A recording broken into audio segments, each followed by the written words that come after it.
You're listening to the Tony and Josh Show.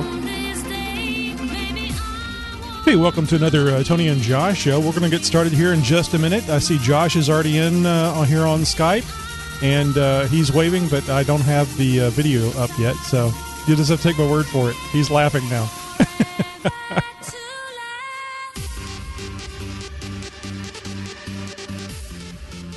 Turn this down a little bit if you want to say a few things. I was just going to say get up and then get back down. Everybody get up and get back down. Get back down again.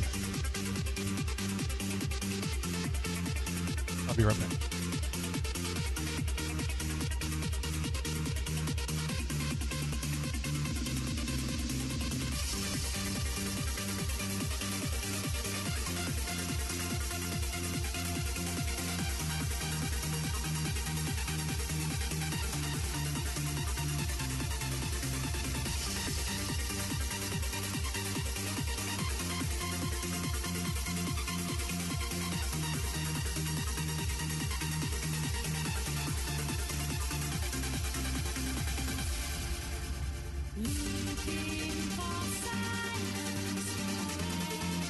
Okay, so I rearranged the show notes for episode 24 in the order that I think might be good. Works for me. Okay. I was ready to fight. No. Easy to please. Well, I like to think so. Oh, you? Yeah. Yeah. So going with our regular, I would assume that the last story is the most funny of them all. I mean, who knows with us, but still. Yeah. I got a kick out of it at least. Oh, we got a high compliment from Nikki G on his voicemail. He said our last episode was the funniest one he's heard. Hey, nice. But I was trying to remember what was funny about it, but I don't care as long as people were laughing. Right.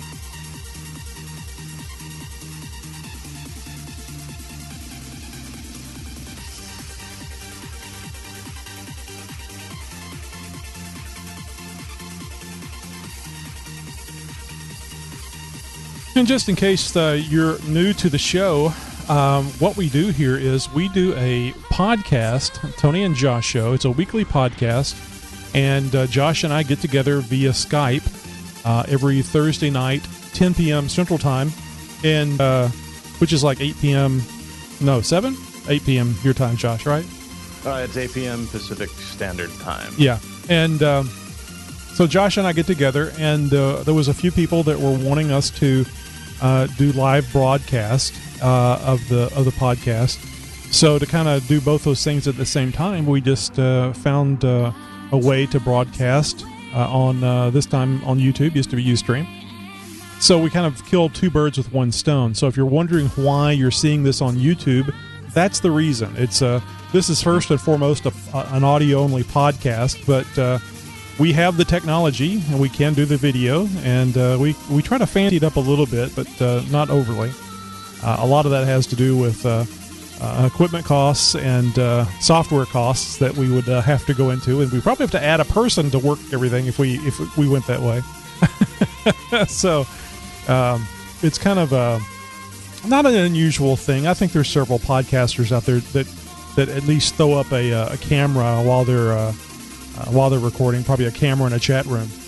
Oh, I think we're definitely ahead of the curve in that regard, Tony. I mean, I haven't seen too many other podcasts that do the picture-in-picture, that scale between different images and whatnot. We certainly have the production value, and we just look so damn good as well. Yes, well, some of us look cuter than others. Gonna start blushing again. I'm a scab picker. I'll pick at that scab till it bleeds. But yep. Well, anyway, I got a little nap this evening, and actually woke up before the alarm went off.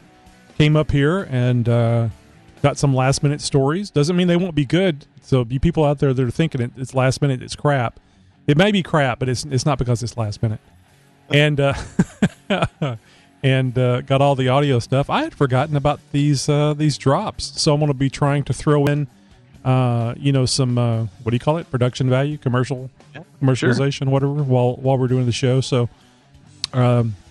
if there's a long pause, I'm either looking for a button or I'm going to be playing a drop, and it could be both.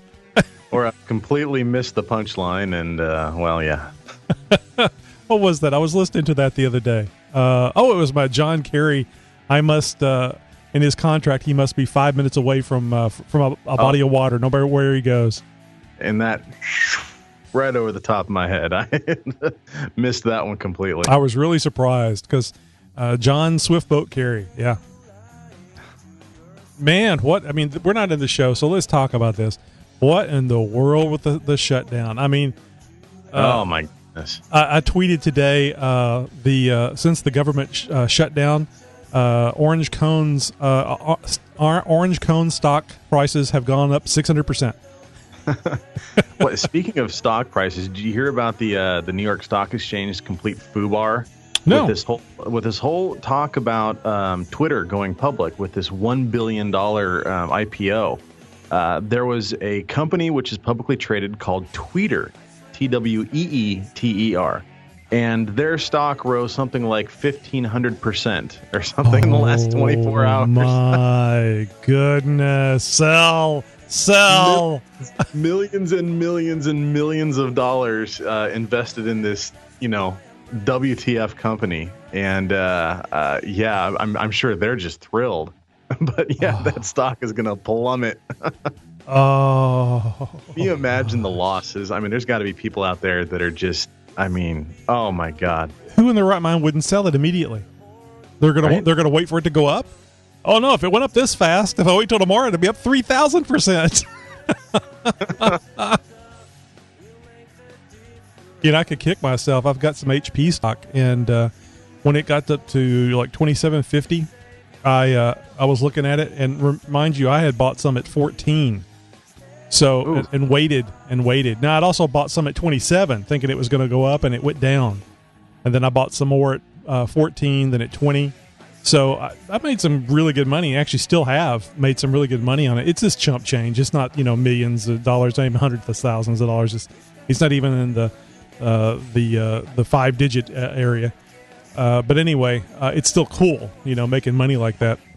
Absolutely. So and then some crap happened, and it's been down around 21. I think it got up to around 23 today. So it'll come back, but. Oh my God. It's just, I was there, man. All I had to do was sell it, and I would have made like 50% profit on all the stocks. Even the one that had broke even on. Overall, it would have been like 50%. I want to say it was somewhere in the mid 80s, and I was in junior high, and we had some sort of an economic class. I can barely remember it now, but I remember one of the projects we had was here. Everybody take a, section of the financial pages out of the newspaper, and we're going to play, mock stocks. And, you pick 3 stocks or something like that, and we're going to follow them over the course of the semester. And we'll see, whoever at the end does the best, gets a prize or something like that. And I think I had picked, like Apple was one, AT&T was another, and I forgot what the third one was. Had I actually, and it's like, I think we had $100 to work with or something like that. But had I bought stock back then of these companies, I probably would be very well off by now, had I held on to them. Yeah, but I think you would have needed like $1,000 in each company, or at least $1,000 in one. Certainly Apple would have done you well. Oh, yeah. I mean, AT&T, I don't know what the spread or the over-under on that is, but it would be a handsome gain nowadays, that's for sure. Well, I think it's one of the reasons why I'm torn about selling.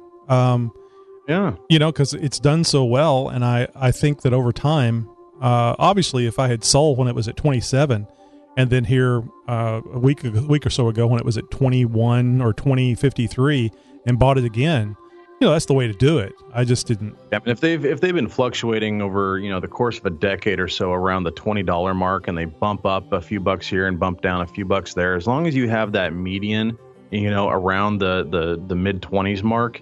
I'd say it's safe to hold on to it, because eventually I think something is going to happen to where that'll spike again. Well, they were at 40.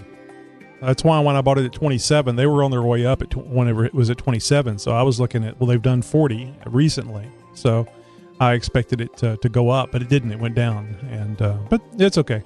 I kind of learned that you can buy low and make it up. I mean, I didn't have to wait for it to get to 27. I was ahead. I was just being stubborn in my wanting to be greedy. Not really stubborn, but greedy. A little bit of both, maybe. I don't know. Well, let's see. Had you heard anything about this first story? No, I hadn't actually. There was something else I heard. Somebody was talking about something that they had. There was a guy out of Sweden or something, some mathematical genius guy, and he had created this algorithm which is currently very accurate as far as predicting events. And I'm not going to call it a Mayan calendar or anything like that, but this guy has been basically, this is his life's work, and he's created this mathematical equation which is able to accurately predict not specific events, specifically just when things are going to happen and sort of what sort of things are going to happen, but not, well, on this date at this time, a meteor is going to fall out of the southwest hemisphere and, take off part of the continent. Nothing quite that specific. But I guess he's been testing this thing, and it's been fairly accurate as far as, global events goes.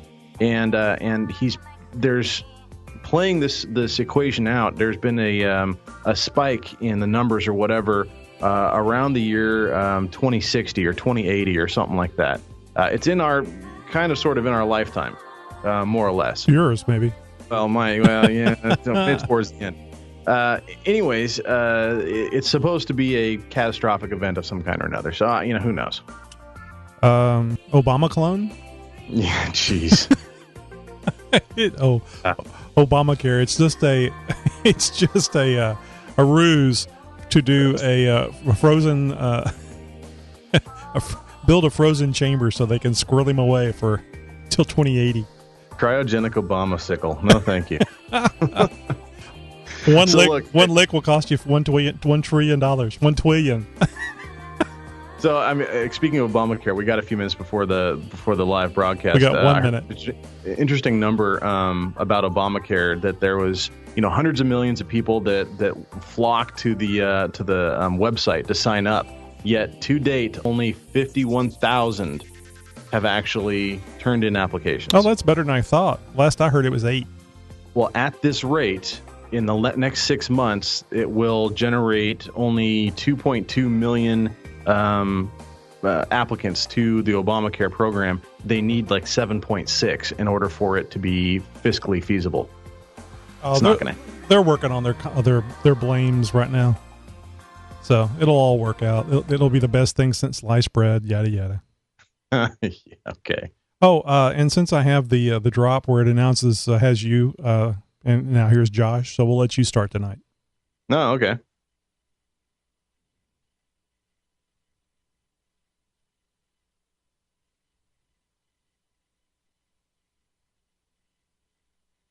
Warning. The opinions, ideas, views, emotions, and temper tantrums expressed or otherwise conveyed on the Tony and Josh Show may not and most likely is not suitable for all audiences and therefore should not be heard by anyone unless supervised by an appropriate nanny state. Enjoy!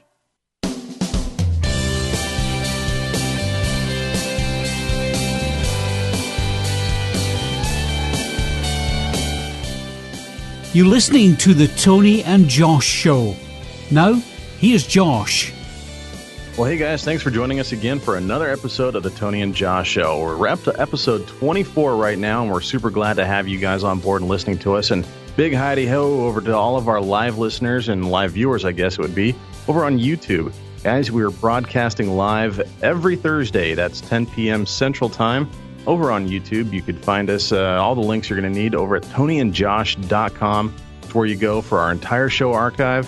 And, of course, all the good stuff that Tony and I are sharing through all of our different posts and stuff. We've got a great show for you guys lined up tonight. All sorts of stuff we're going to share with you. Some potentially mass extinction level type of events that are in our near future.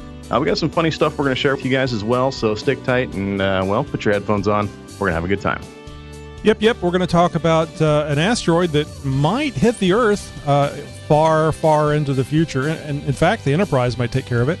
The feds release a new $100 bill. Malaria, is there a cure? And 16 ridiculous laws still on the books. I doubt that we'll go through all 16, but it'll be some of the good ones, I'm sure. Yeah. So if that sounds like something fun, you guys need to stick around. And damn it, stick around anyway.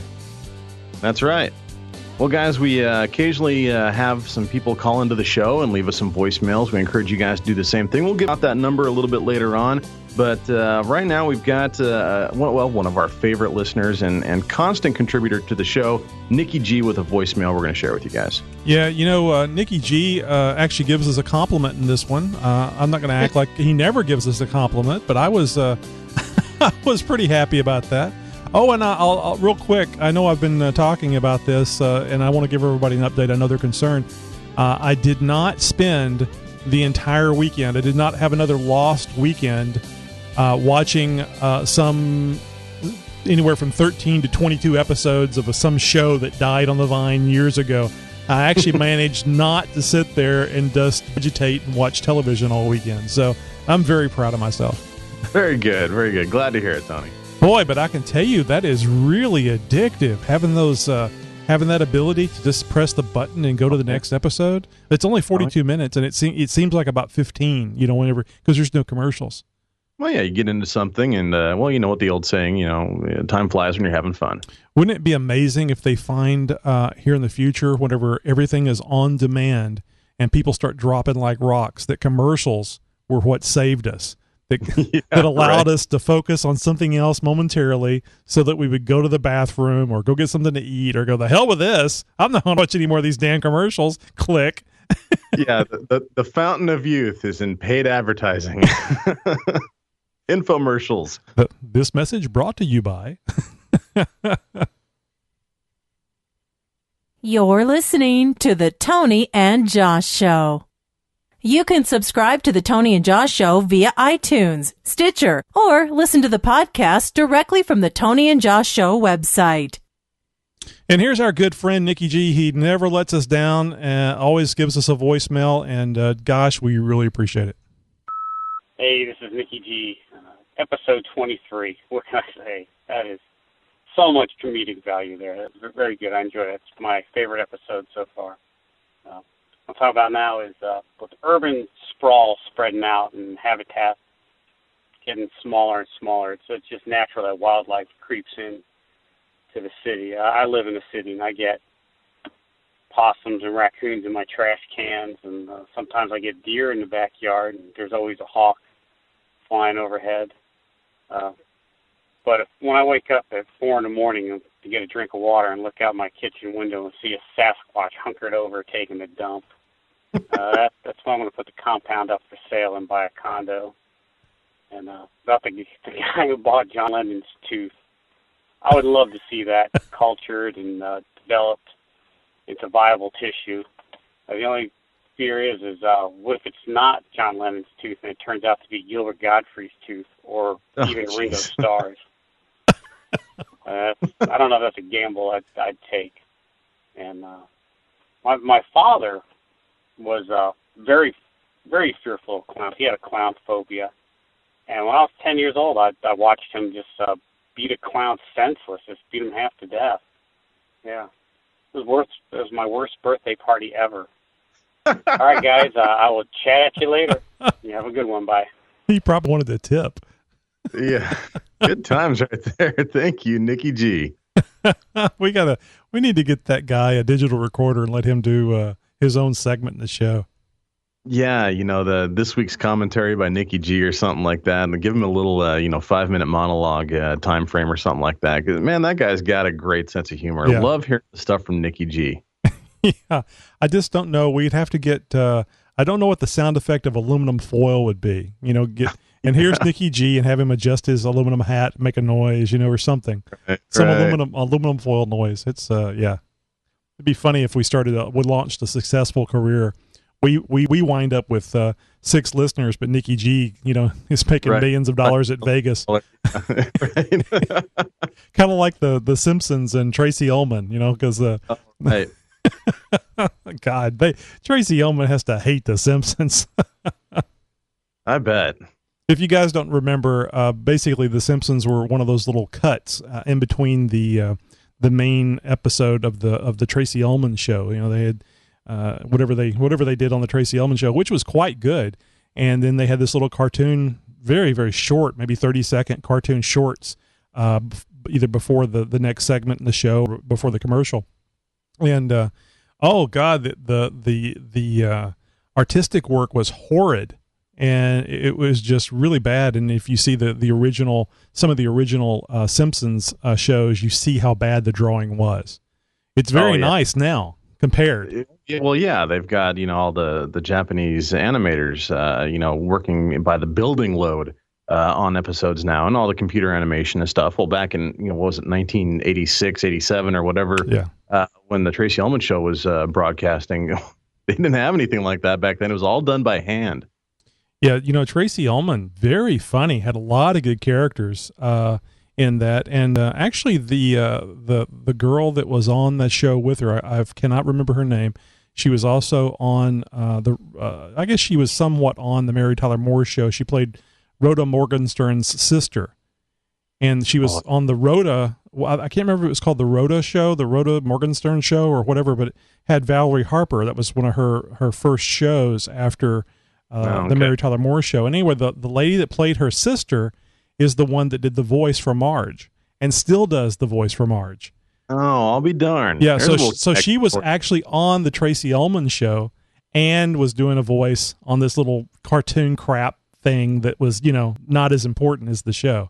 And 23 years later, or however long it's been, she's been Marge for all this time. Amazing. Yeah. That's amazing. Money for nothing and chicks for free. Yeah.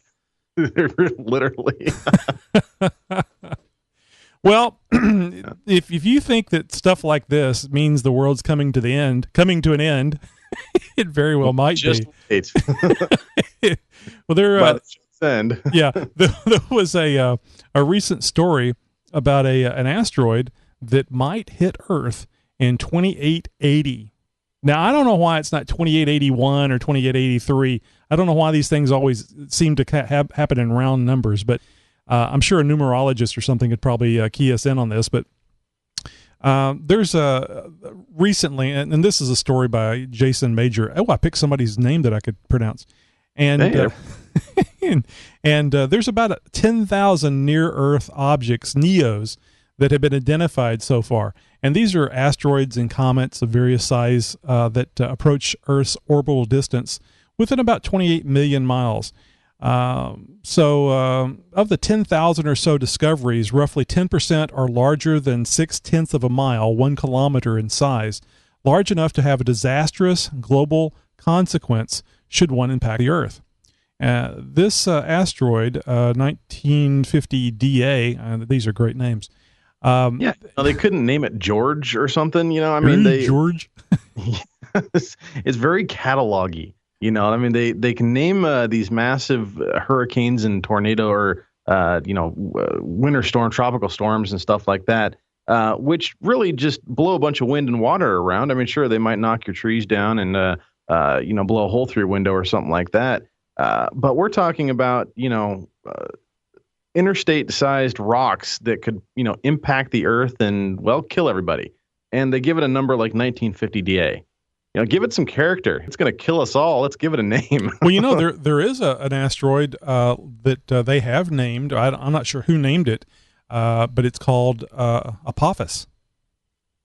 Now, I thought you were going to say Pluto. No, that's a name. And you think of Apophis. If you're an SG-1 fan, Apophis is kind of scary.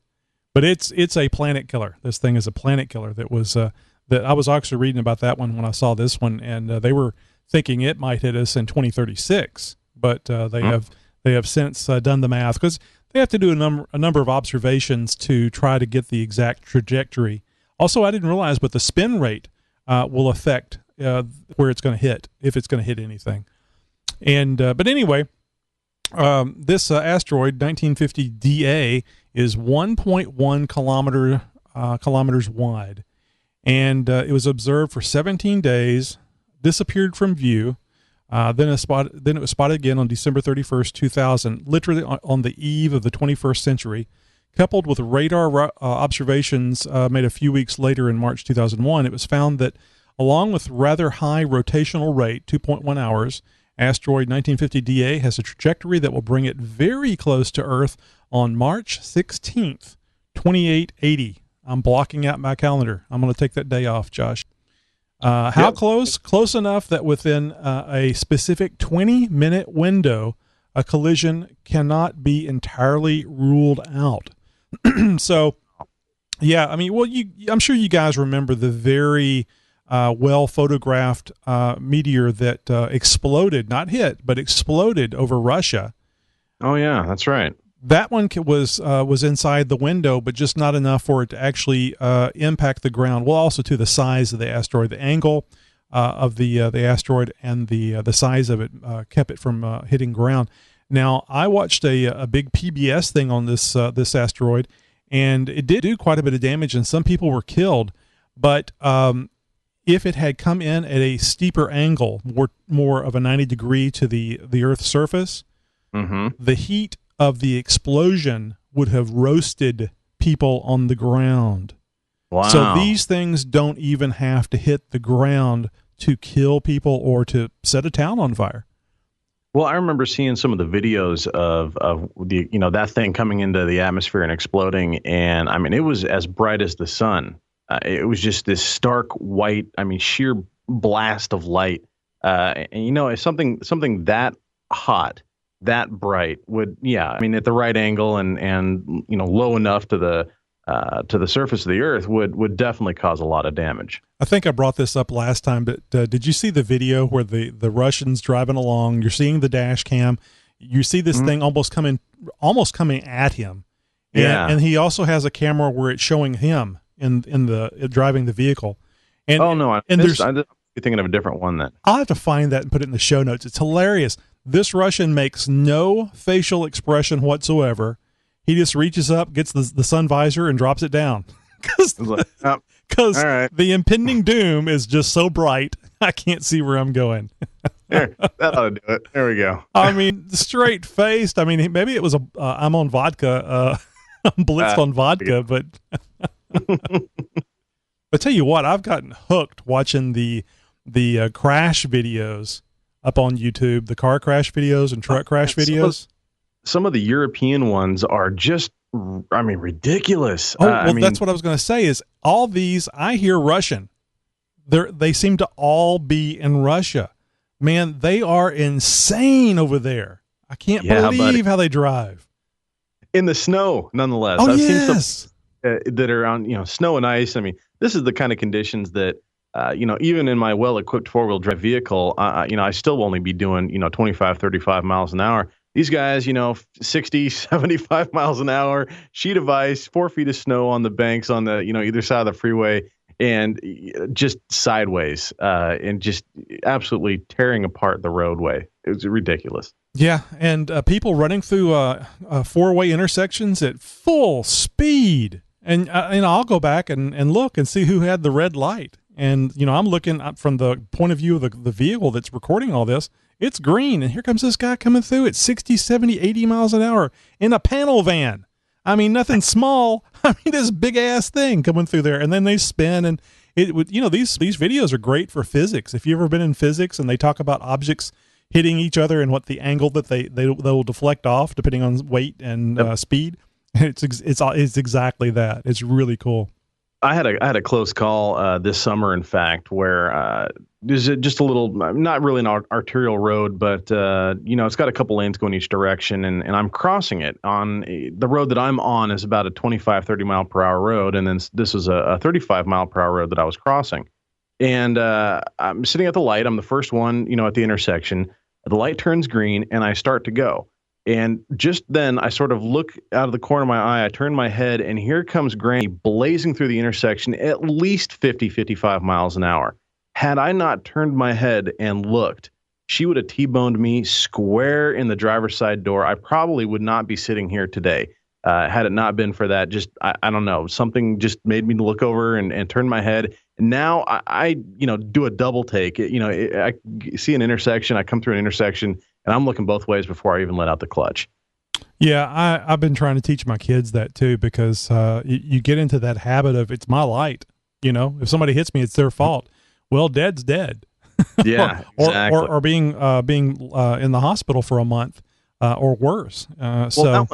That one kind of shook me up because, I mean, even though I caught it in time, it was a hard break. I mean, I was in motion, and it was stomp the clutch, hit the brake hard, and, front end goes diving, and she probably missed me by a foot. I mean, it was really close, and that really got my heart rate up and everything. I was, geez, man, that was too close for comfort. So the police never did link you to that death, right? No. Still got an APB out. I mean, she deserved it. I mean, come on, No. I had thought about it. I mean, I thought about, if I was in a different car, if I was a lot younger, something like that, I might have just, flipped around in the intersection and chased her down and given her a piece of my mind. But, I mean, after that, it's like, it's just not worth it. I'm going home. I know. The thing was, I was probably less than a mile from the house. I mean, I was close to home. Most accidents happen within 5 minutes of the house.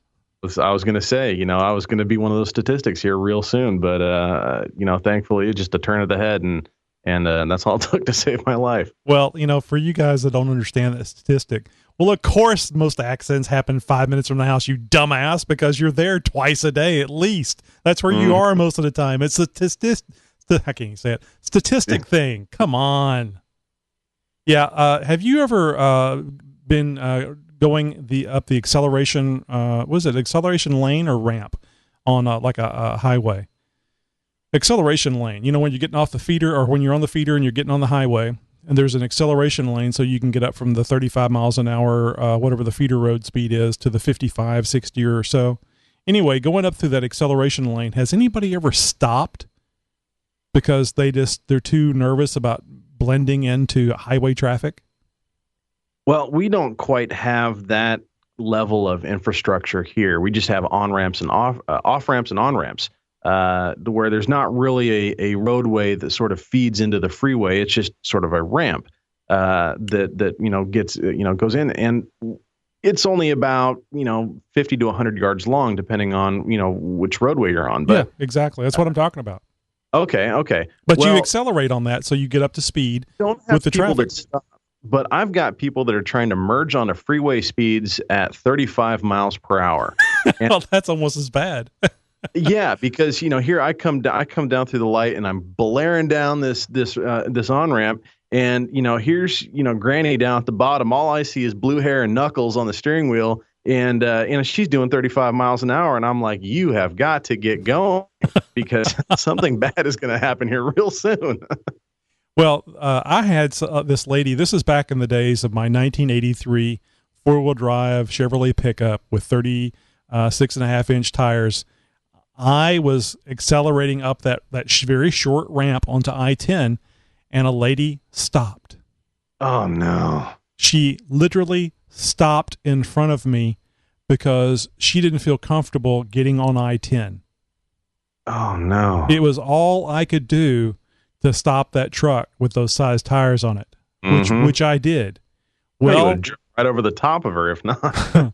Well, she did decide to go. I guess, like you're going to make a turn onto a major road, and it was clear.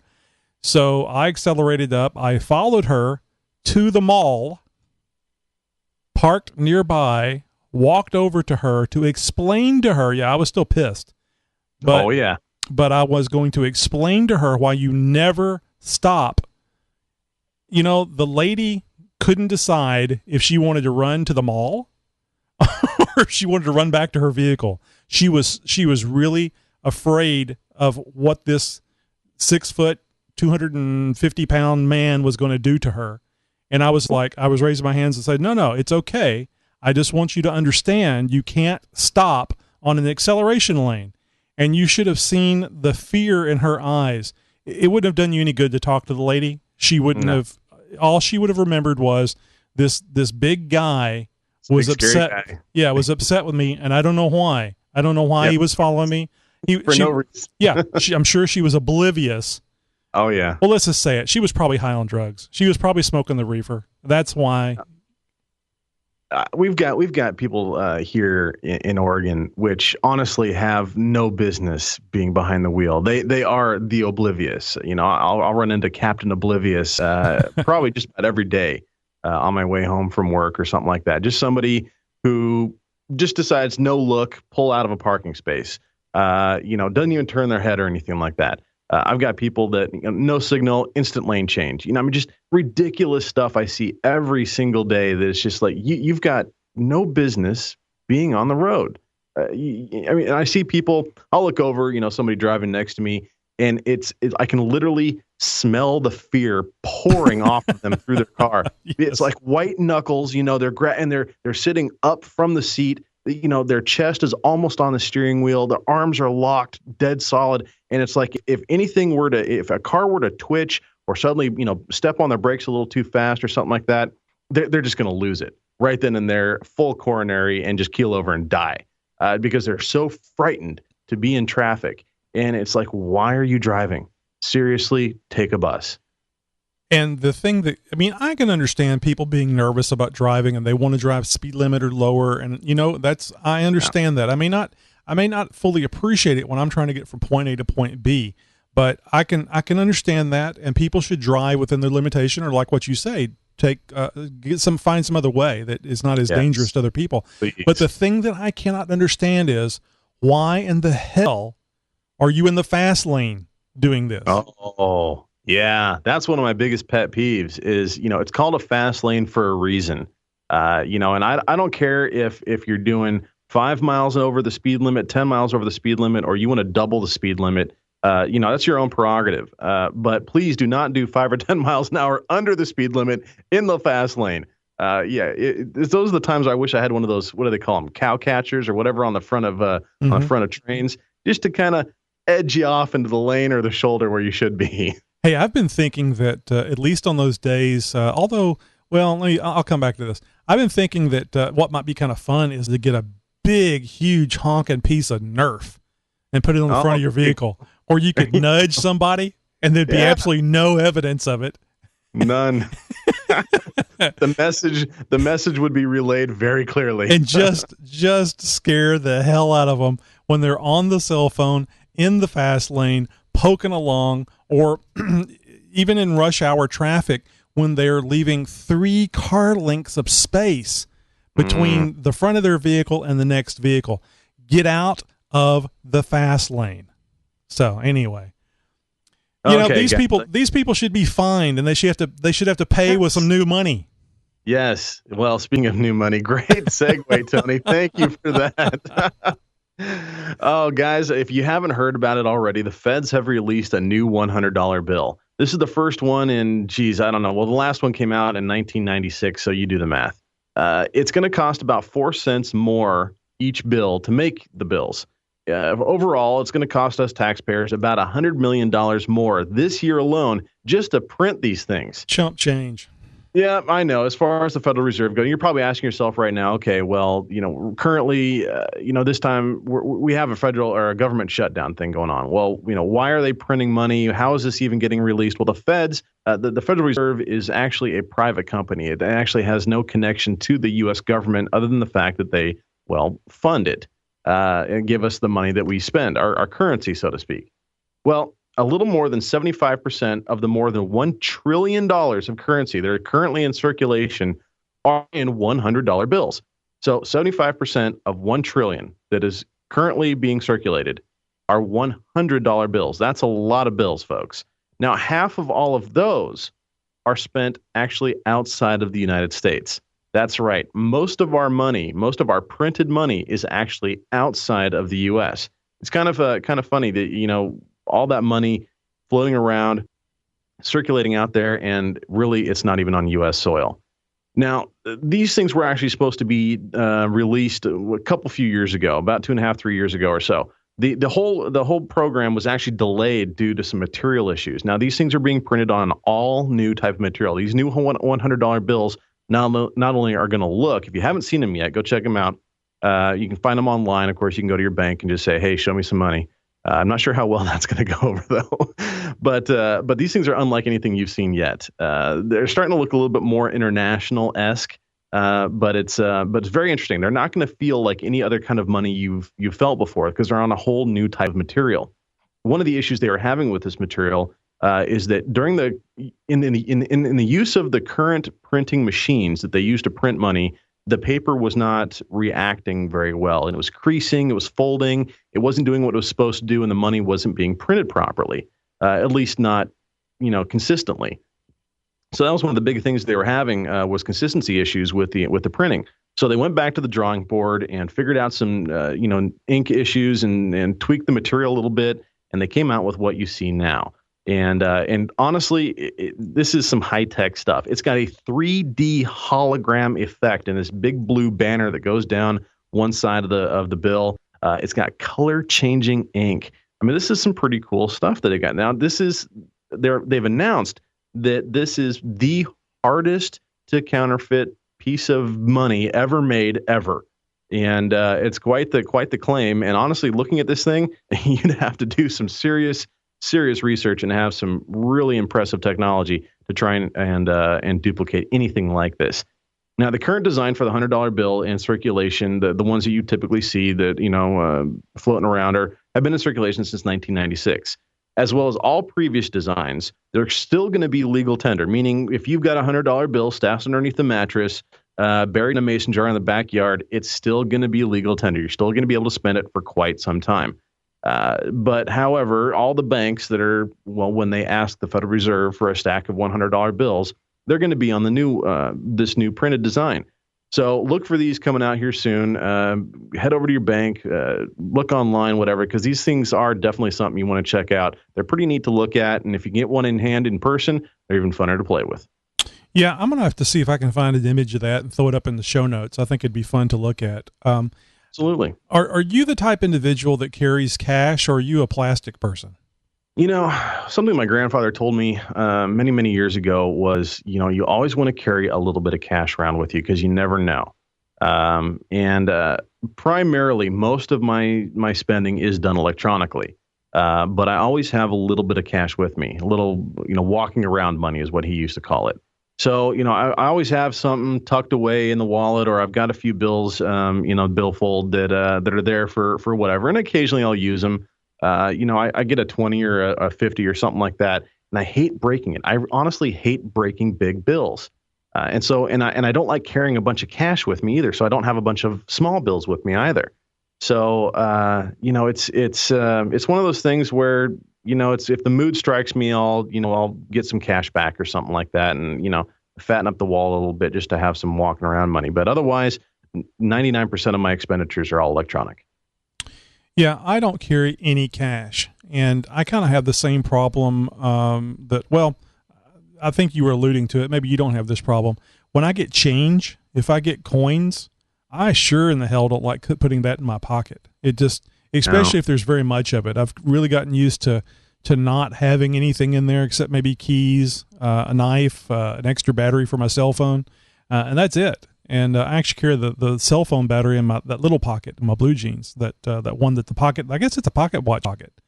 It was the original design. Now that I think about it, but anyway, the only time that I actually need cash is the very, very rare occurrence when I forget my billfold.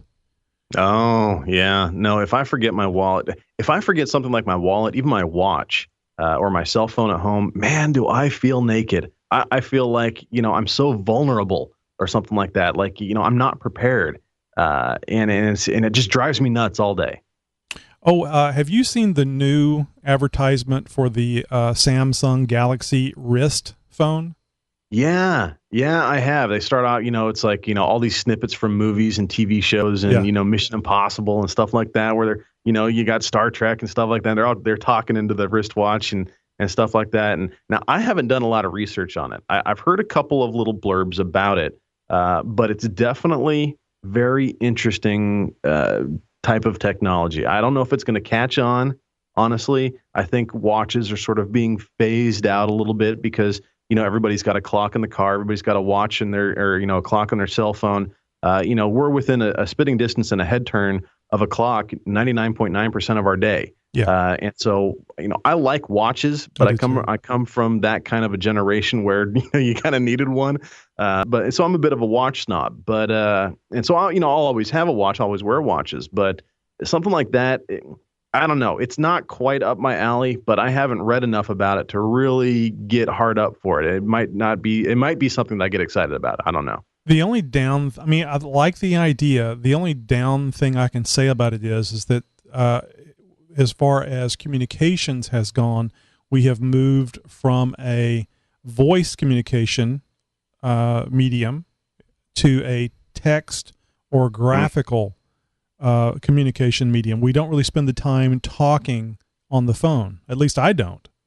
Well, I'm the same way. I'm a big texter as well. But I heard something interesting here recently that through the involvement of texting technology and how easy it is, and predictive text and swipe and all that sort of stuff, and of course Twitter and all that stuff.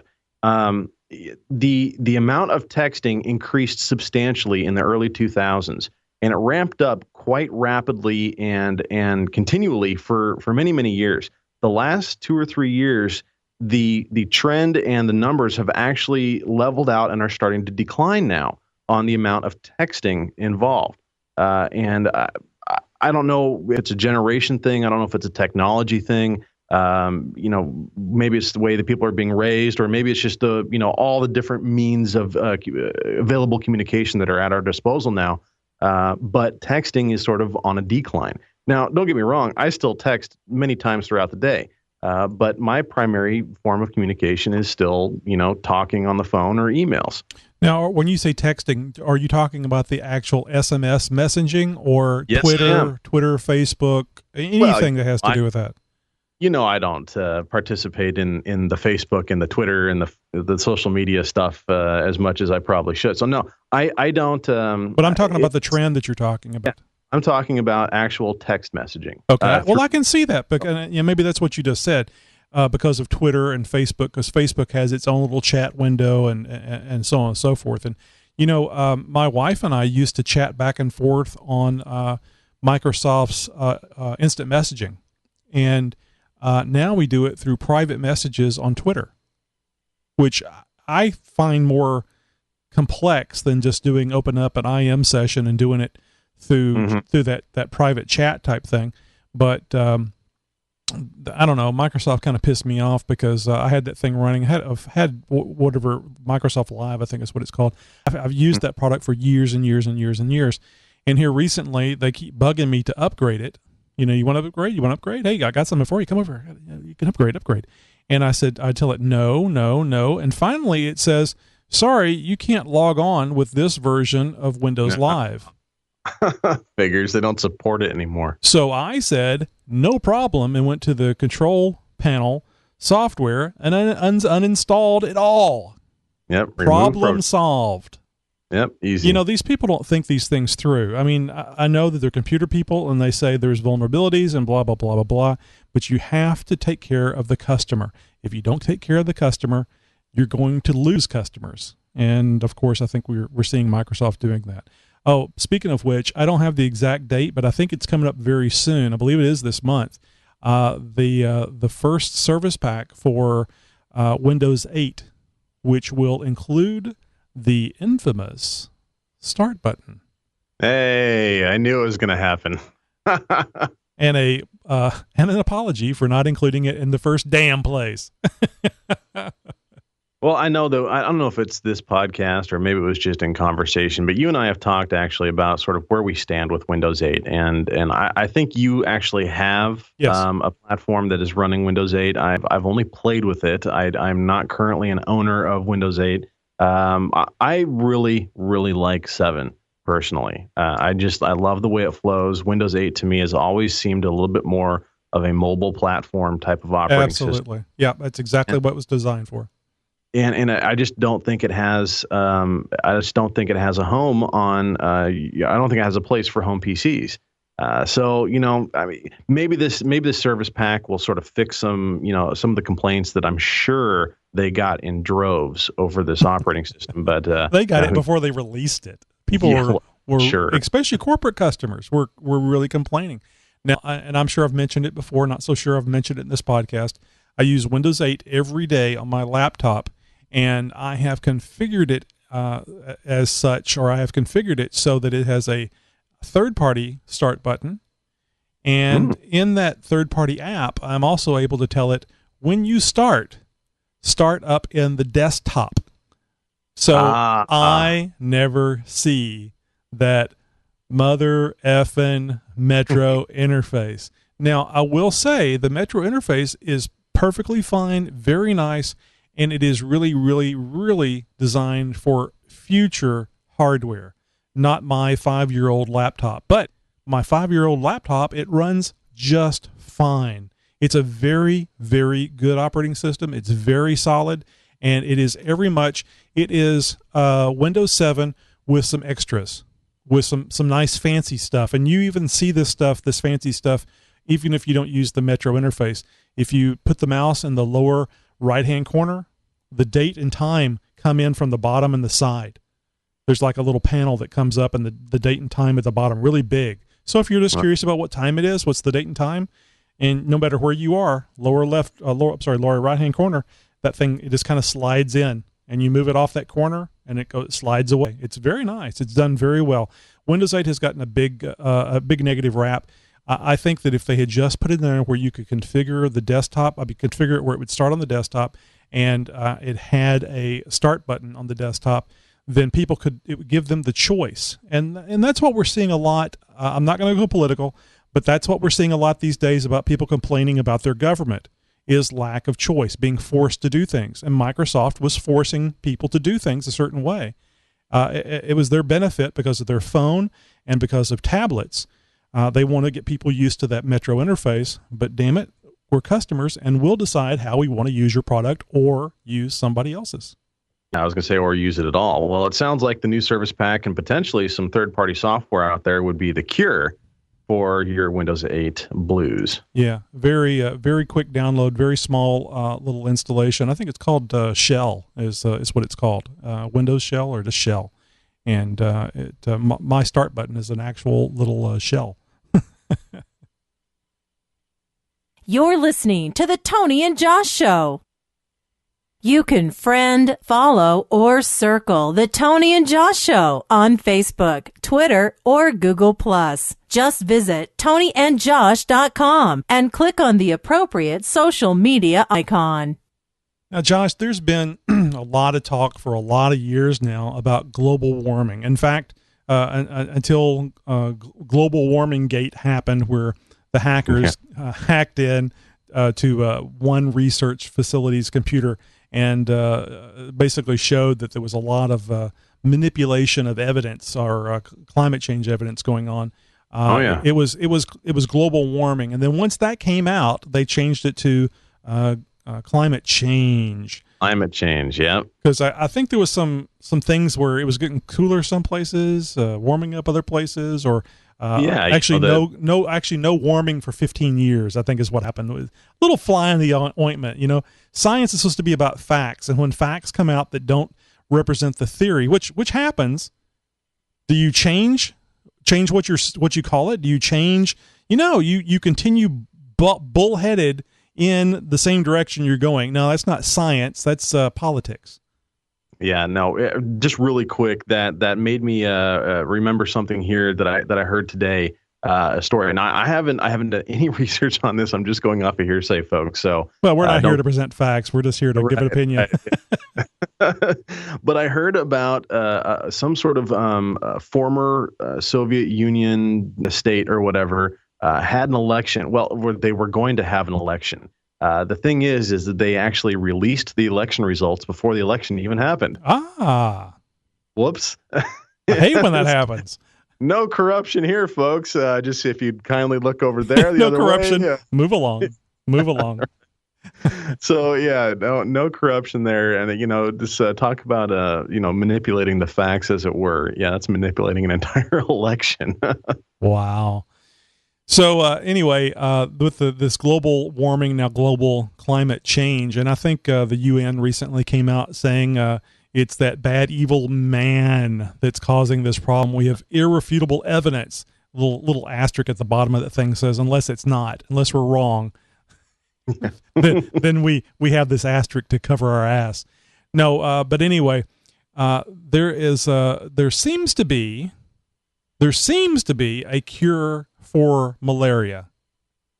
Now, this is a big deal because malaria really affects a lot of people in the tropical zones of the earth around the equator. Well, also of third world countries as well. Well, that's a lot of them around the equator because it's just so damn hot there.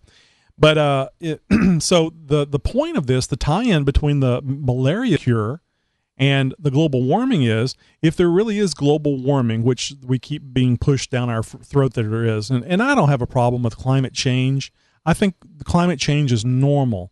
I have a problem with man being the cause of it, the primary cause of it. There's a lot bigger things around, son, that can affect the climate much more so. And I'm not talking about the Son of God. I'm talking about that big right. Yellow burning thing, where, if you're like me, you go outside and go, it burns.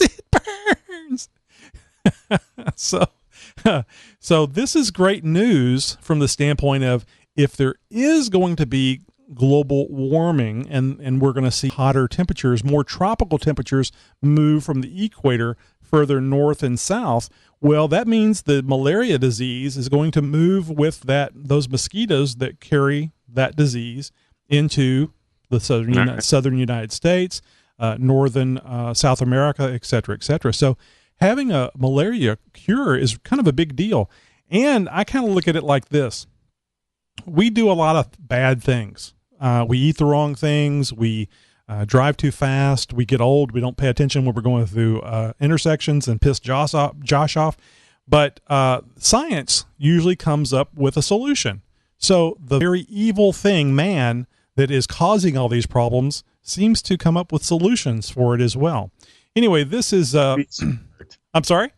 I said, aren't we smart? I like to think so. But this is a story by Cheryl Chumley. Oh my God, I found another name I could pronounce, Josh. This is great. This is just random chance too. You're on a roll. From the Washington Times. Researchers in the United States, they say they have made a huge breakthrough on Thursday for a vaccine that prevents malaria, the disease that is carried by mosquitoes and affects millions of people around the world. 3 dozen volunteers who took part in the test vaccination and researchers with the National Institutes of Health, the U.S. Army, the government group said that the results have been promising, CNN reported, Clinton News Network. They reported 100% success in protecting the test subjects from the disease. So, vaccine, it is a vaccine, not... Are these human test subjects, or were these malaria-infected rats or monkeys or something? Do we know? Well, let's see. I thought it was humans, but now that you're saying it, I don't see anything here that has said that. Because imagine you've got people like the National Institute of Health, the U.S. Navy, the U.S. Army, obviously a lot of government involvement here. I would have to imagine that the FDA or the CDC would be involved in this to some degree, in the sense of dictating how the testing procedures are being executed. Well, listen here. It says the results are definitely a scientific advance, says Dr. William Schaffner, who heads the preventive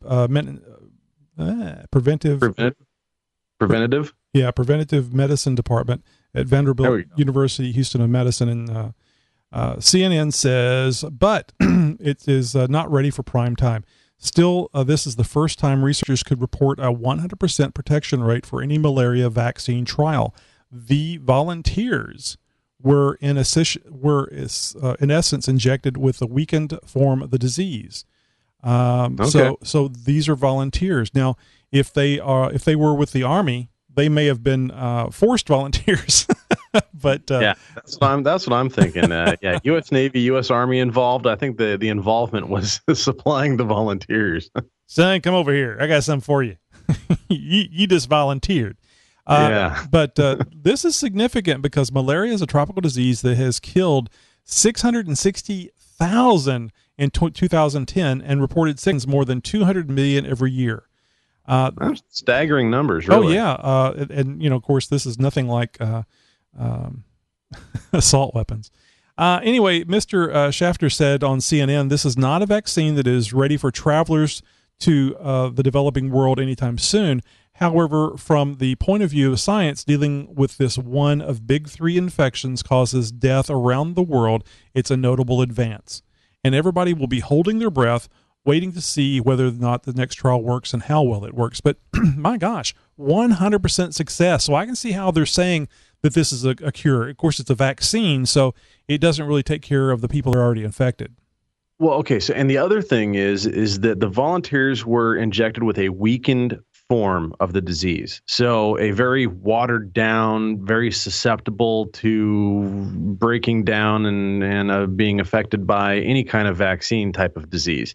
So I'm wondering if this, when they say next trial, if they're going to like full blown, just raging infecting somebody and say, here, take this pill or we're going to shoot you in the arm with this stuff. And we're going to hope for the best because it worked before when it was a very watered down version of what you're dying from right now. Well, isn't the flu vaccine what they do is they get the specific strain of flu virus, they kill it, they inject it in your body, and then your immune system says, oh, I see that's bad. Now I'm going to recognize that when I see it again. So when you do get infected, your immune system has already been, it's basically like a computer. You're telling the computer to look for this virus, this computer virus, and here is this is what it looks like. So now when the computer is running and it sees that virus, it knows to ignore it or to kill it. And they're doing a lot of stuff having to do with our immune system, including cures for cancer, doing the same thing, making our body recognize what the cancer is, or our body attacks it, which is going to be the best thing to let our body take care of these things. It's a much better than any scientist can do.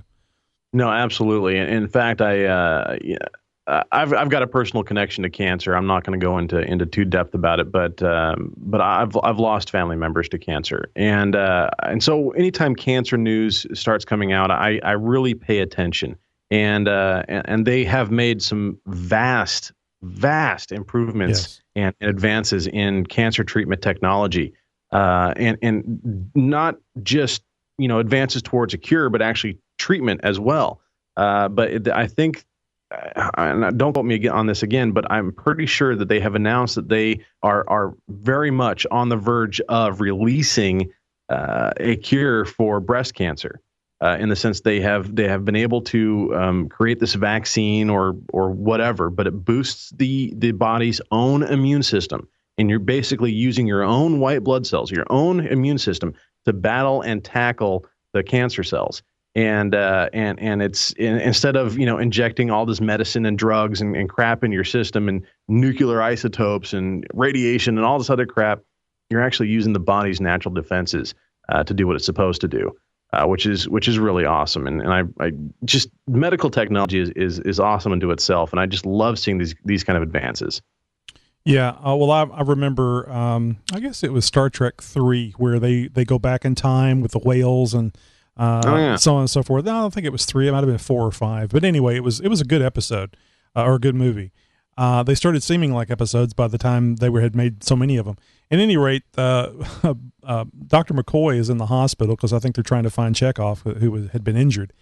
And he runs across this patient that is on kidney dialysis. And she just assumes that Dr. McCoy is a doctor, and she's just out in the hallway on a gurney, and she goes, "Oh, doctor, I'm not blah blah blah." And he goes over there because he's a doctor. He helps people. That's what he does. And he goes over there and talks to her, and she goes, "What are you in for, dear?" Older woman. He goes, "What are you in for, dear?" And she says, "Kidney dialysis." And Bones is like, "Oh, these barbarians!" And he slips her a pill. "Here, take this pill." When you're trying to save a life. Now, obviously, it's like, cutting up your 1968 Camaro, but cutting the rust off. The rust is going to destroy the vehicle, so you have to do something still. We used to cure headaches by, bleeding people and covering them with leeches and stuff like that. That reminds me, I gotta. You look stunned. Well, no, I'm sorry, folks. For those of you guys who don't know, I mean, Tony and I are in different states, different time zones, even, and we connect through a program called Skype. And right now, is giving me some issues, and I'm running out of some issues where I can't hear Tony as well as I should.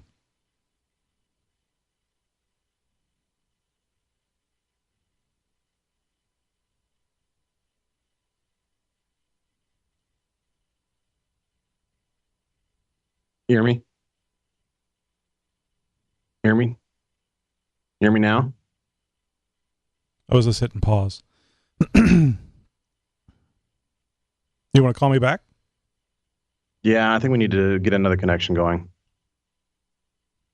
All right. Okay.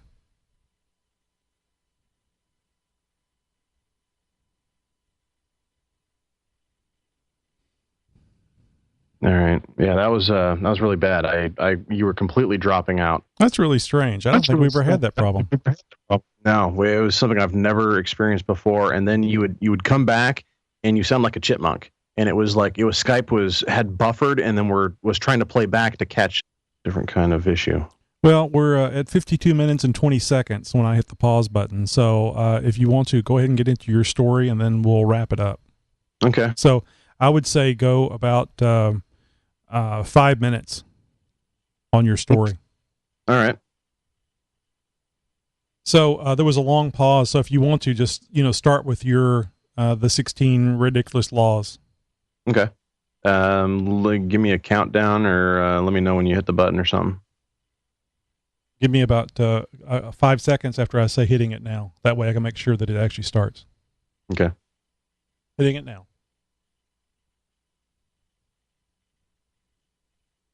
Well, as we teased you guys in the beginning of the show, we've got 16 ridiculous laws that I found that are still on the books in the United States. These are laws that you can't believe this is actually a written law, and, well, I would imagine to some degree is still enforced, or at least enforceable. Now, I want to go through this list and pick some of these out. There's some really good ones in here. And we'll go. There's some that I can skip in here, but honestly, this is some stuff that really made me turn my head. And it's like, geez, what the heck are they thinking? So in Missouri, now again, these are all U.S. state laws. In Missouri, it is illegal to drive with an uncaged bear in your car. Caged bears are okay. That's just fine. Now, I'm not saying this isn't a good rule to follow, but you really have to wonder how many times this has happened in the past before they actually had to make it a law. That kind of thing actually applies to a lot of these things where, it's like, okay, well, how many times did this have to happen before, they had to take a vote on it? Now, this is one that I can really get on board with. Now, in Maine, it's illegal to have Christmas decorations up after January 14th. It's the 12 days of Christmas, people, not the 20 days. That's. I mean, really. I mean, there's some houses here in my neighborhood where they've got Christmas lights up year round, and I can't. I'm not really for all that. But whatever. Now, in New Jersey, it's illegal to wear a bulletproof vest while committing a murder. Well, of course, this is not fair. Yeah, exactly. It's not fair. Now, check this one out. In Nevada, it is illegal for a man to buy drinks for more than 3 people at a time. I don't get it. It's illegal to buy more than 3 drinks or buy drinks for more than 3 people. If I'm, hey, the next round is on me and I'm with a bachelor party or something like that, well, you better cancel the bachelor party. You better cancel that night out with the friends because there's no way you're buying drinks for everybody. Not going to happen. Now, check this out. In Wisconsin, it's illegal to serve butter substitutes in state prisons. No margarine for the inmates here, folks. Well, could that be a sexual aid? Maybe they figured out how to turn it into a shank. I don't know. It makes the knives go in so much easier. Yeah, you just got to lube up the blade a little bit with some margarine. Now, this is one that I kind of I got really taken aback by. Now, in North Dakota, beer and pretzels cannot be served at the same time in a bar or in any bar or restaurant. Now, come on, people. Pretzels and beer. That goes hand in hand. It's like peanut butter and jelly. Perhaps this is to prevent choking incidents or an attempt to prevent people from having any degree of enjoyment while eating typical bar food while drinking a typical bar beverage. I don't know. Now, if you're in Alaska and you wake a sleeping bear for a photo opportunity, you're breaking the law. Now, shooting the bear is quite okay. Just you can't wake him up to shoot him with your camera, apparently. Now, in Connecticut, a pickle is not officially a pickle unless it bounces. That's right, folks. They have a law against pickles in Connecticut. If it doesn't bounce, what do you call it? A vinegar-soaked cucumber? And exactly what all is involved in the testing procedure? Who developed it? And is this law still being regulated with the government shutdown? I don't know. Now, in Idaho, it's illegal for a man to give his sweetheart a box of candy weighing more than 50 pounds. So, you guys, if you got a 50-pound box of chocolate out there, 51 pounds is going to be illegal. 50 pounds, you're okay. Now, I'm gonna skipping over quite a few of them here. I'm going to close this list with one that, well, I really had to dumb down a little bit for the sake of the show. This was kind of a rated R law, and I made it PG-13, so bear with me, folks. This is going to be a little rough. In Arizona, it is illegal to own more than two, I'm going to call them elongated vibrating marital aids. How about that? In Arizona, you cannot own more than two of them. And exactly how, and more importantly, when do they enforce this law? Elongated vibrating marital aids. Now, I don't understand. I've never really understood. I know what it means. I've just never understood how they came up with marital aids. I don't know. I mean, it took me a little while to, really figure out a way to describe the two-syllable word that is normally used for describing or naming elongated vibrating marital aids. But marital aids, I mean, you don't have to be married to use one. In fact, it's illegal to be married for some couples that may use one. Yes. So, it just doesn't make sense. The marital aid part to me doesn't make sense, but it just goes to show you, just shows to go you that we can come up with a language that we understand, after it's been explained to us or we see it, how it's used in a context. And if you've ever used a marital aid in a context, you know what I'm talking about.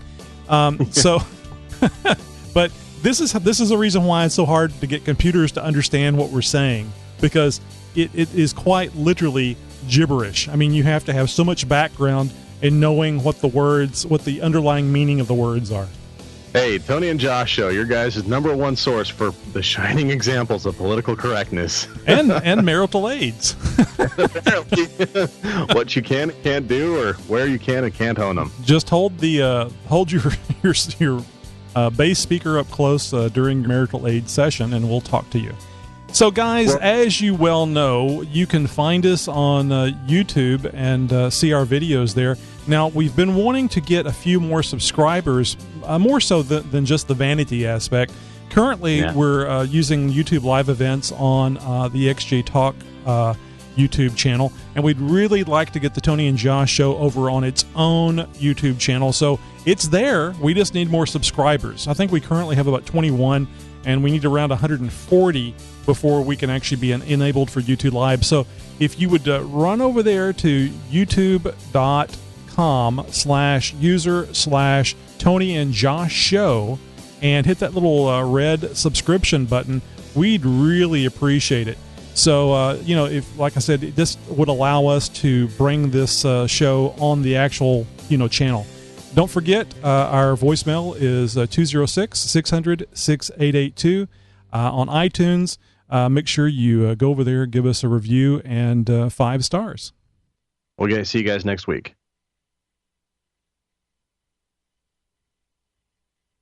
Something happened on the reconnection through Skype, and your audio is nice and clear, but as far as loud, but it's not clear.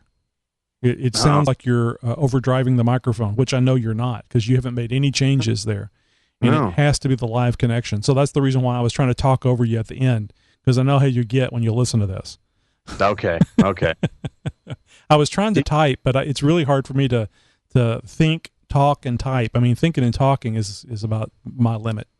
Yeah, I know. I can't. I can't do the. I can't do the same thing. I have a hard time doing the same thing.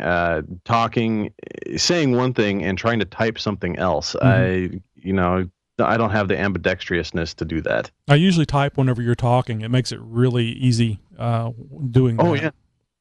Look, I can listen. I can listen and type. I just can't talk and type. Yeah. Before we record the video, little blurb. Different connection. Yeah, let's try connecting. Let me try calling you and see if it makes any difference. That works for me.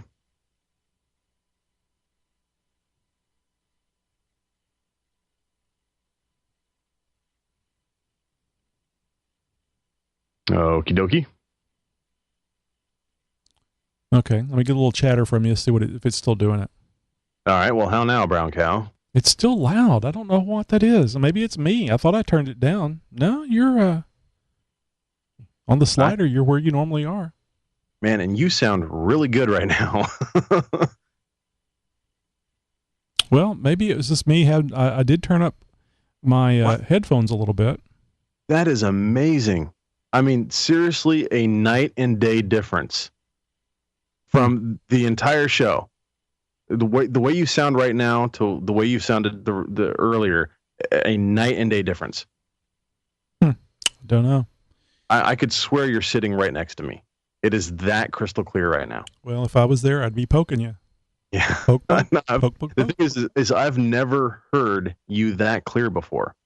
You know, I probably should go and look at that mumble thing again. I don't know what it would do to us to have a video feed, only using the video on Skype and then using mumble for the audio, but it probably would be worth trying. Yeah.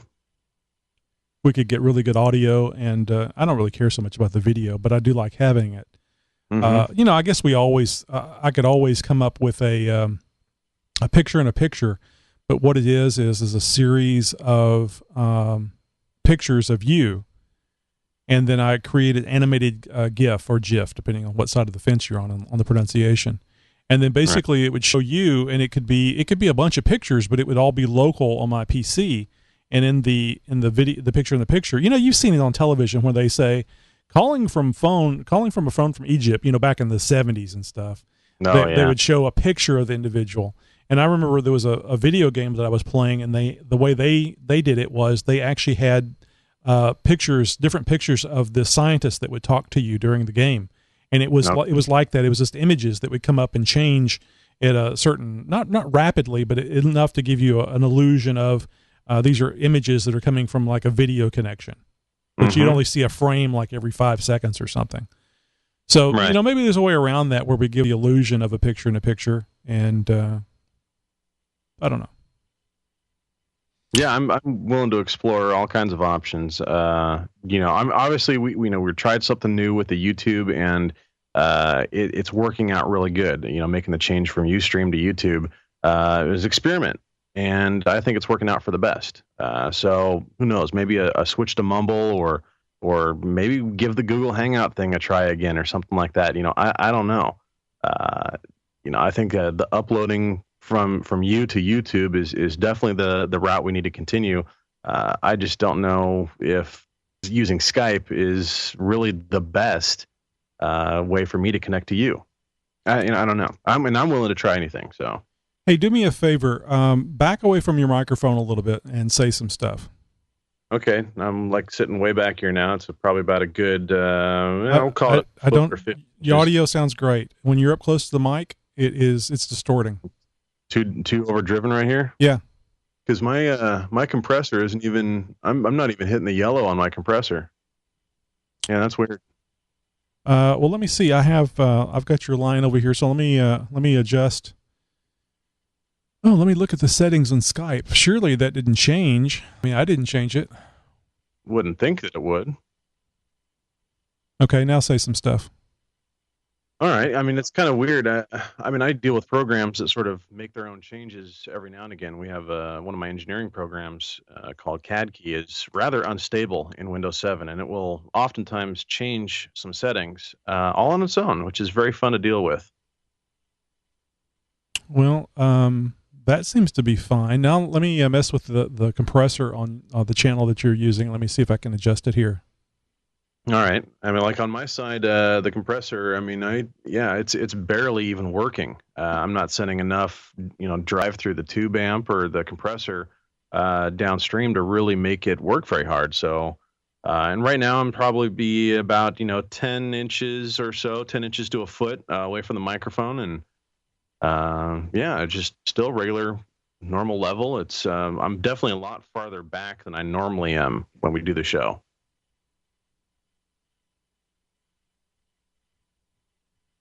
Really strange. It really sounds like you're overdriving. It's a very slight thing. I just noticed it when we, after we had the problems connection there on YouTube. Now, I mean, since we've been talking, you went from crystal clear to, well, I'm going to say how you normally are, where it gets a little robotic every now and again, and it sort of has this transient sort of phaser effect to it every now and again, where it just sort of waves in and out, but you're not cutting off or cutting out like you were before. Yeah, no telling. It could even be my equipment. I mean, just because it's I didn't make any changes doesn't mean things don't change in the equipment as it's running. Things go bad. Well, yeah, but I don't know. Yeah, it's not what I would expect. Anyway, I think it's okay for us to use on and record on the video thing. Well, I mean, I can sit back here and do it. It just it sounds weird, and it's not what I'm normally used to. How I'm normally used to using the equipment. So no, talking it the way you normally do. Okay, so this is up here like where I'm normally talking. Yeah. All right. So. This should be pretty easy since we had all the stories in the right order on the notes. So let's see. I guess I'll start with the asteroid, and then we got let's see here. I'm just gonna.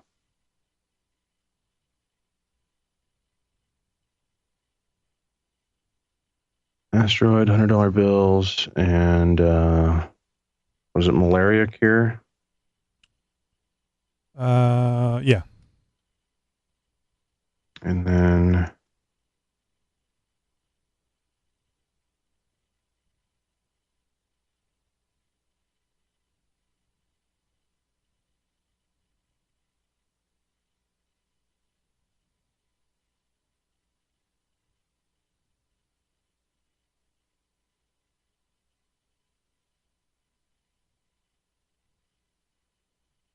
oh, I highlighted one too many.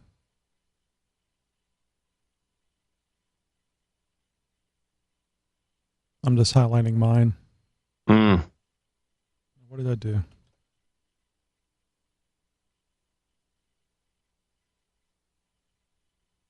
So for those of you that are still watching and wondering, or watching the video after the live recording, this is the post show, and Josh and I are just, as you heard, probably talking about the audio quality of the coming from Skype and how we really need to get something else because we can't always rely on that. Oh, and by the way, Josh, your camera was a little low tonight. Oh, well, yeah, it was chopping off my head, wasn't it? Yeah. Which I felt good because it kind of made you look bald since I'm losing my hair. That's great. So I don't know if it was the camera position or if you're sitting on a phone book tonight, or no. There you go. That looks normal. I forgot what I was doing in here, and the camera it's just barely sitting on the top of my monitor, and I bumped it or something, and it fell back, and so it's not in its normal position. Yeah, I didn't think about it earlier, and I didn't want to tell you in the middle of the show, and people go, "Hey, did Josh move?" Yeah. Okay, so in this week's episode 24 of the Tony and Josh Show, we talk about a killer asteroid, but you probably won't have to worry about it. No, we talk about a killer asteroid that we will never see in our lifetime. Nah, I'm gonna make them listen. Killer asteroid that might wipe out life on the face of the earth, or something. I don't. Your day, or yeah.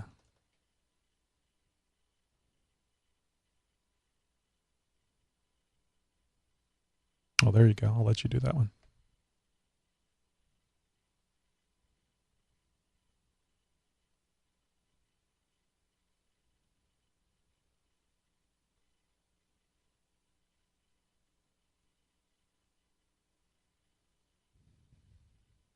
The Stupid Laws was good. I like that. Yeah, I think I might do a little more research on that, because I've heard several of those over different programs over the years, so I know there's got to be a plethora of them out there. So I may bring those up every now and again. Now, I don't think I saw it on the list, but for the longest time, and maybe even still, there is a law in Texas where you cannot cut barbed wire. It's illegal to cut barbed wire. Wow. It was like a 1700s, 1800s law, because people, were, running their cattle across land, and, if there was a barbed wire fence blocking the way, they would just cut it so that they could drive their cattle through.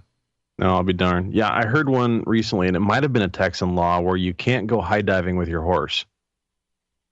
Oh, that only makes sense. You'd think. It's only a belly buster for the horse, every time.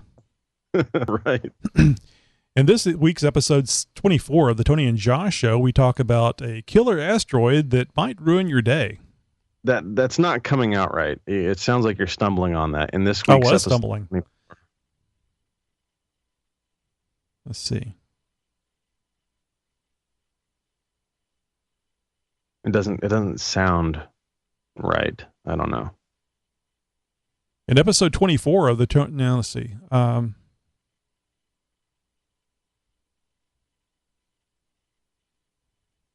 I want to say episode 24. How about this week on episode 24? I think on was probably what I needed. This week on episode 24 of the Tony and Josh Show, we talk about killer asteroid that might ruin your day. The new $100 bill that just came out. A malaria vaccine just in time for global warming. And some real stupid laws won't believe are still on the books. Good God, what the hell is wrong with your audio? I don't understand that. Yeah, of course, it sounds just fine over here. I tell you what, let's just do a quick recording, and I'll play it back, because I can record here on the on the video. Okay, I'm recording now. I'm going to switch over the audio playback so we'll be able to hear it. But you say some stuff. All right, so with this wrap up here, we're going to test the audio on our little show promo and see how it works out. Yeah, on the video. Okay, I'm recording now. I'm going to switch over the audio playback so we'll be able to hear it. But you say some stuff. All right, so with this wrap up here, we're going to test the audio on our little show promo and see how it works out. Okay, now let's do this. I'm recording again, and you talk at your normal position and then back up, like you did before. Okay, well, so now here I'm about another, let's call it 10 inches or a foot away from the mic, and doing another test. See how it goes. Okay, move up to your normal position. I'm going to adjust the... And so right here now I'm on the right up on the mic, pretty much right where I normally am. It's we'll call it about 4 to 6 inches away or so, and plenty of distance away from the pop screen as well. So we should be good. Okay, playback.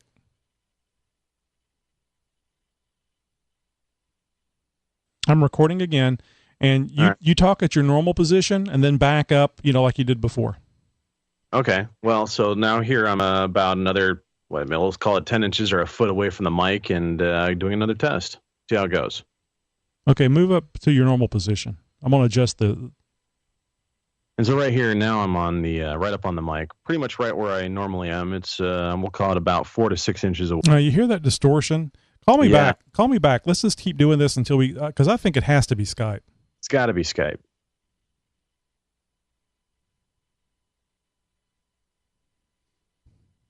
Fun with electronics, people.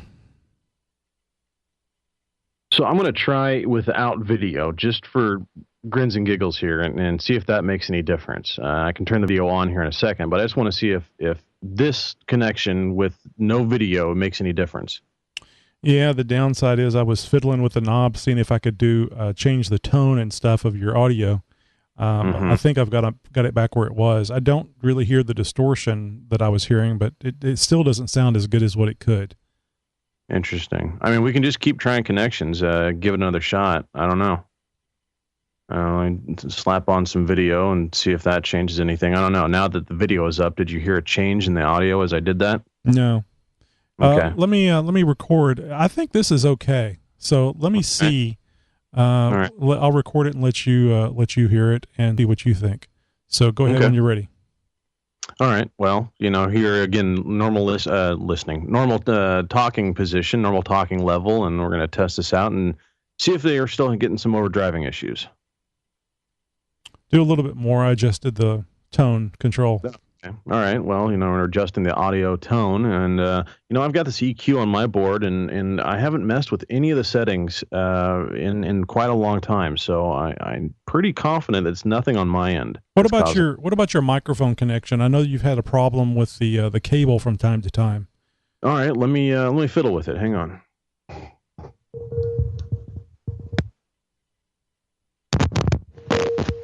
Ouch, that hurt. Did it shock you? No, just a pop. Oh, yeah, okay.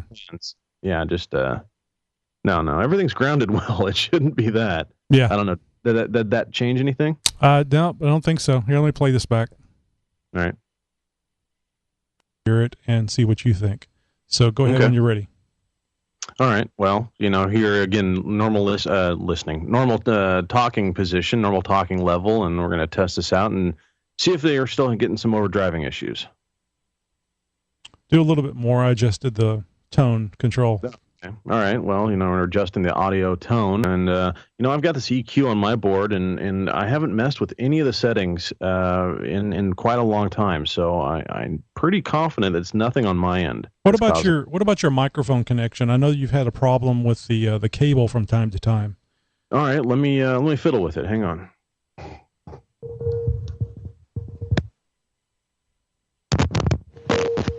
Ouch, that hurt. Did it shock you? No, just a pop. Oh, yeah, okay. Yeah, just I don't see that we've made any change. I mean, a slight bit whenever I adjust the upper end of the equalizer, but so I'm with my mic settings in Skype. I haven't looked at the audio settings in Skype in months. And I'm it's about 25%. Maybe 30% on my mic level. So I'm going to bring my mic level in Skype down just a little bit. And that's a good idea. All right. So I'm sliding the slider down a little bit, and I'm probably right about maybe 10 to 15% right there. Did that make me change? Oh, wow. That sounds good. Really? Okay. Bring it down some more. Okay. So now that's probably about 5%, 5, 6. So right there, that's all the way railed to the left. There, that should be 0 to 1%. Okay, let me record and let you listen to this. Now, talk into your mic like you would normally talk into it, because I think you were back a little bit just now. Yeah, I think I was a little bit off to the side slightly, just so I can see the settings. And let me bring the settings up here on the big screen.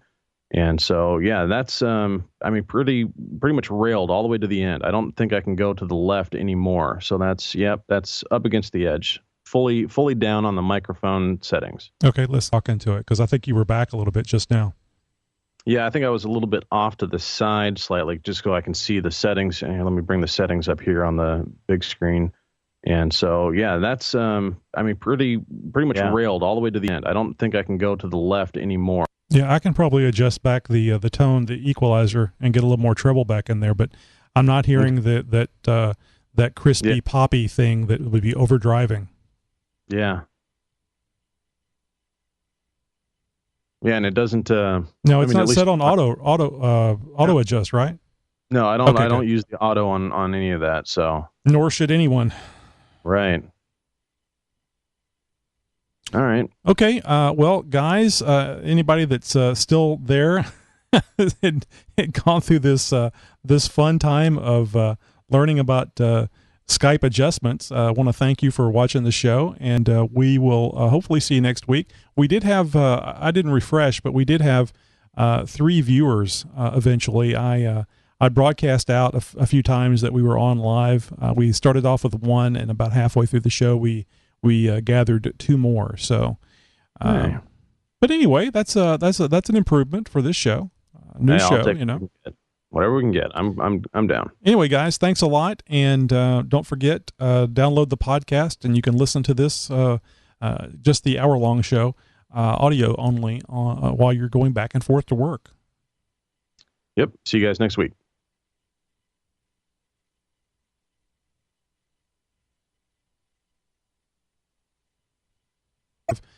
Three viewers eventually. I broadcast out a few times that we were on live. We started off with 1, and about halfway through the show, we gathered 2 more. So, but anyway, that's an improvement for this show.